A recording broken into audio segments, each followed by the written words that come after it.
Hello everybody, my name is Cole Martins and thank you guys for tuning in this video.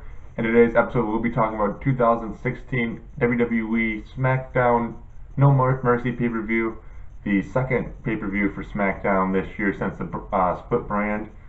And this pay-per-view, very interesting one. Quite a few things were different for the WWE usually does. And I'll start off with the main one that was different in this pay-per-view as we start off with the WWE World Championship match. That has never been done in WWE history. A lot of people, I think that, and I believe this as well, think that maybe the debate had an issue with this, with the timing of having this match last at like 10:30 would have a bad viewer rating and bad viewer rating throughout the show. So they decided that they would just do this right at the beginning. So for the World Championship match, we had Dean Ambrose taking on John Cena, taking on AJ Styles. Dean Ambrose being the former champion. John Cena looking for his 16th World Championship, trying to tie Ric Flair for the most all time. And AJ Styles, of course, trying to keep his championship for himself. And this match, very entertaining match. It was back and forth everywhere. Every guy had a chance to win this match, it seemed like.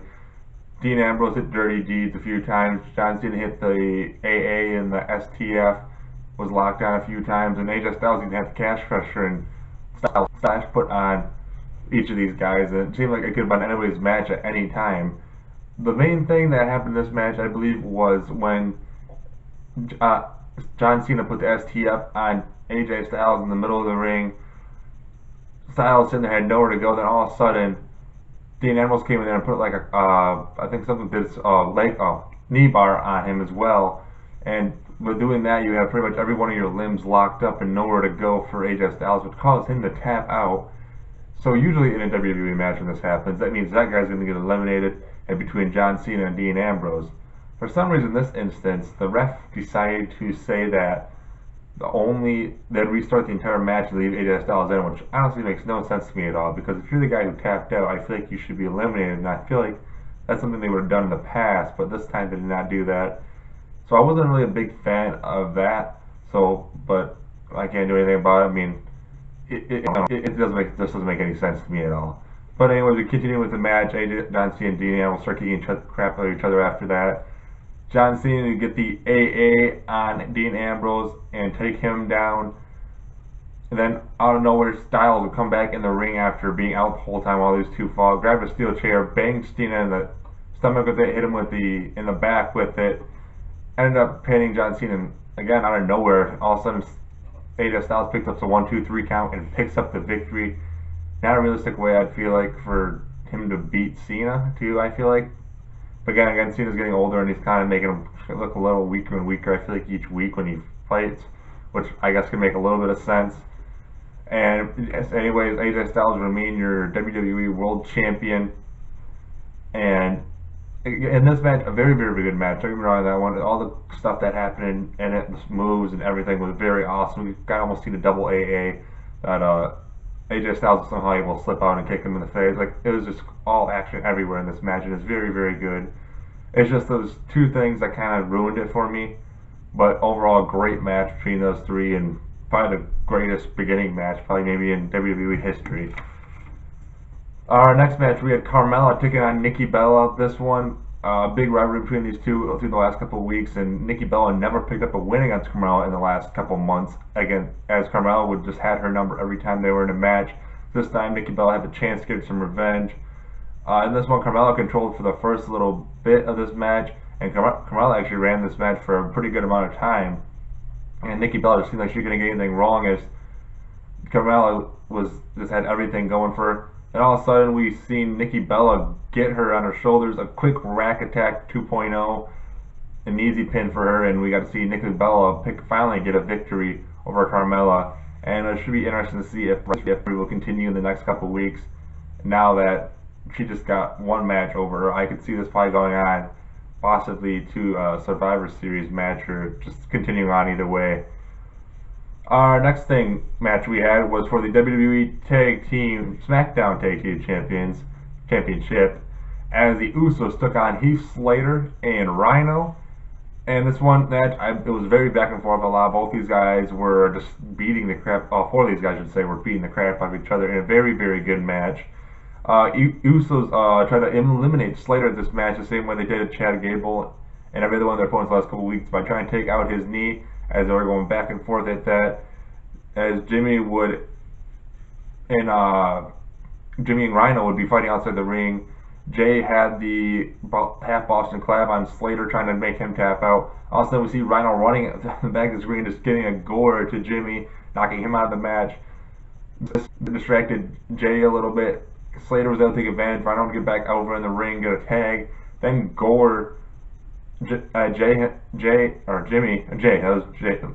Can't think of Jim. It was Jay. Okay, it was Jay in the ring, and he would get the pin on it, and then we would see Heath Slater and Rhino remain your WWE SmackDown Tag Team Champions.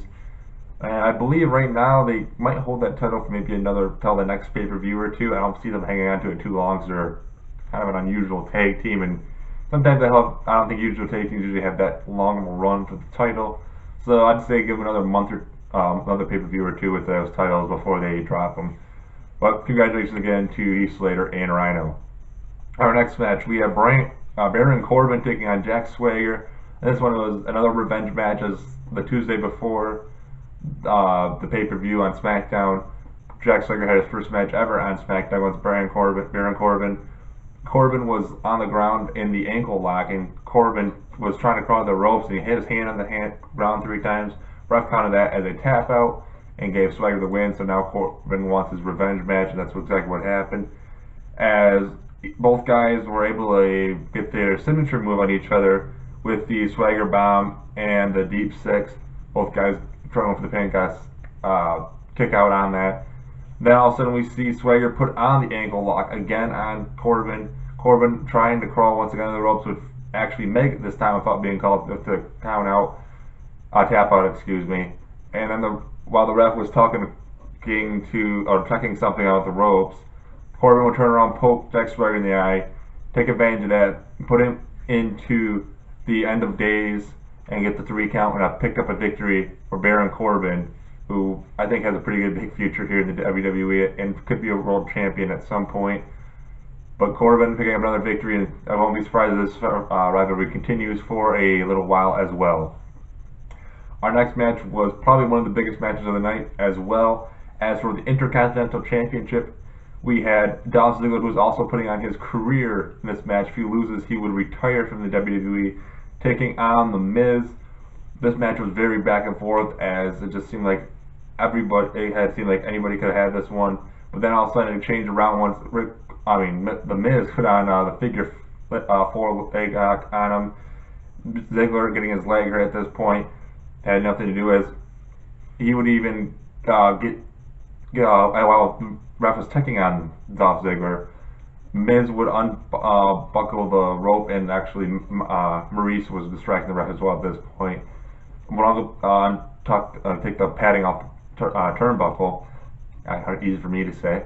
Then out of nowhere, a couple moments later, we seen Ziggler hit his head on the turnbuckle, knock him unconscious a little bit. The Miz would pick him up, throw him against the ropes, and hit an exploder power bomb on him. Still, Ziggler would kick out of that.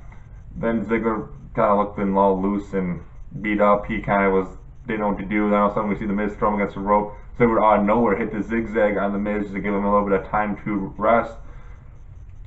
Then out of nowhere we seen the super kick. Ziggler tried going for the super kick, got reversed, put him in the skull crushing finale.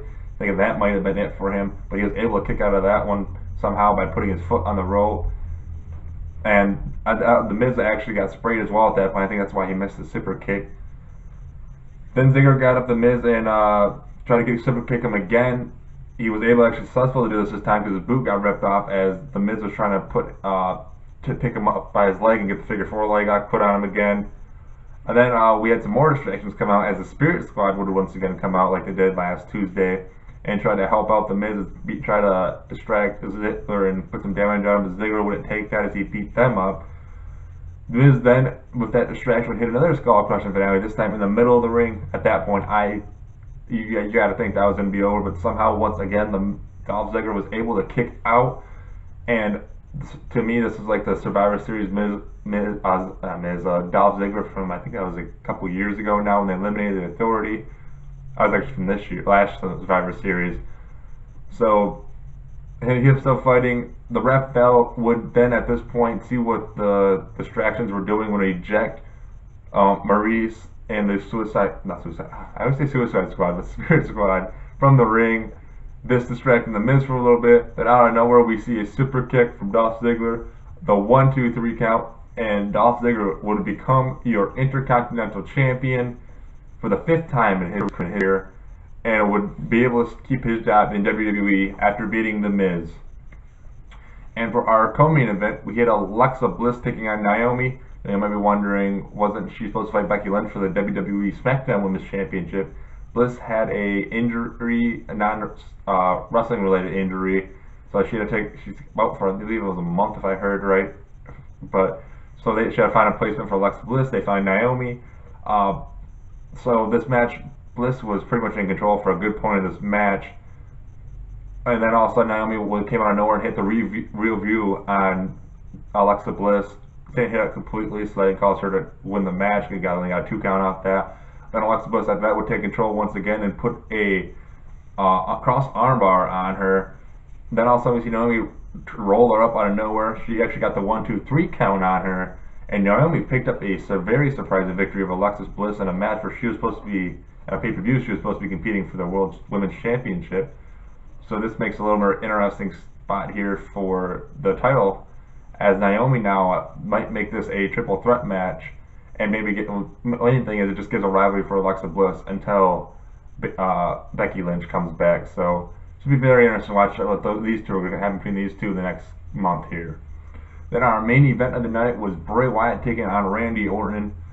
This one started off with Orton pretty much beating him up outside the ring, and this match was outside the ring for a good point of the match, as right out the bat RKO, Randy Orton would go for an RKO. Didn't really work that much on Bray Wyatt as he got out of the ring. Orton fouled, and they fought outside the ring for quite a bit.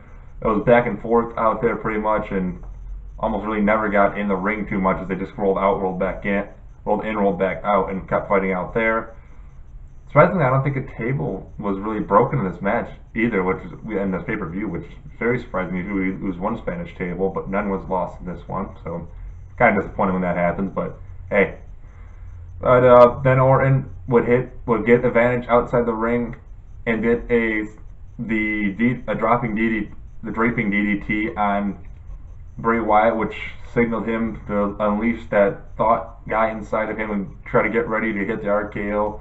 So we see the Bray Wyatt little Megatron show go on. Lights all went out. We're like, oh man, you figured someone was coming out. There was gonna be one of the Wyatts, and that's exactly what it was. As Luke Harper made his return back to the WWE, as he showed up in the middle of the ring in front of Randy Orton. Randy Orton looking shy, knowing not what to do. Also, I know where Bray Wyatt hits Sister Abigail on Randy Orton, gets the 1-2-3 count, and picks up the victory, as he now will have a 1-0 advantage pretty much of Randy Orton and this rivalry, and that one's probably going to continue here for a little bit, I believe, as well. And that is it for your No Mercy pay-per-view. In this one, I thought it was a pretty good pay-per-view overall. The matches were very well. They had very interesting, the debate kind of interfered with this, and that's why they had to put I believe, again, the World Championship match in front. But overall, I thought the matches were very, very good, especially with all the changes they had to do. I did hear that the ratings did go down a lot, and it was probably a mistake for WWE to put that match last, and I agree with that. I feel like you'd get more views at the end, especially with the Bray Wyatt and Randy Orton match, and like the last hour at least would get a lot of views, I feel like, if you put those two matches together. But nothing they can do about it now. They just learn from their mistakes. I have to move on. If I had to give a rating for this pay-per-view, I'd probably give it a 7.5, like a 7. I'll give it 8. 8 out of 10 will go. I thought it was, again, a really good pay-per-view. I'd like to hear what you guys thought about the pay-per-view as well. What was your favorite match? What was your least favorite match?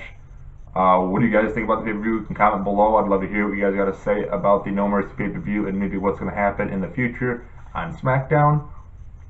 If you would like to follow me on Twitter, you can do that at ColeMartins57. I love to talk about wrestling on there, and I love to talk about what's going on during the show. So you can talk to me on there, and by tagging me into your post, and I'd love to have comment with you guys and see what you guys got to say as well. Again, that is at ColeMartins57.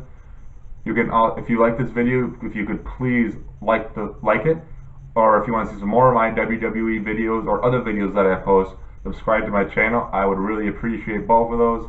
And thank you guys for watching this video, and you guys have a great day.